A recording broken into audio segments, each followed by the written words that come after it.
তো যাই নাই এই আমি কাউ তো মুখে লিয়া আমি পাতা না তুই এসে স্কিল লিয়া আমার বড় ভাই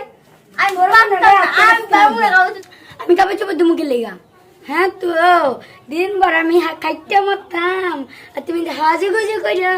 ইন্দে হুইয়া হুইয়া মোবাইল টিপ আর মোবাইল টিপু তোমার সমস্যা কি আমি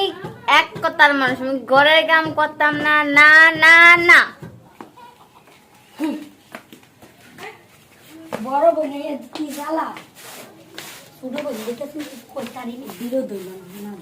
কাপড় দিতেন দুইলি না গড্ডাও জাল দিলি না মাত্র কাপড় চুপড় মনে হয় আজকে খাওয়ান বন্ধু ও মাইয়া নতুন জুতা দিও না মাই লিখছো হ্যাঁ আরো কিছু কিনে দিয়াম তোমারে দিয়াম কাপড় দিয়ে দইলা না তুমি না দো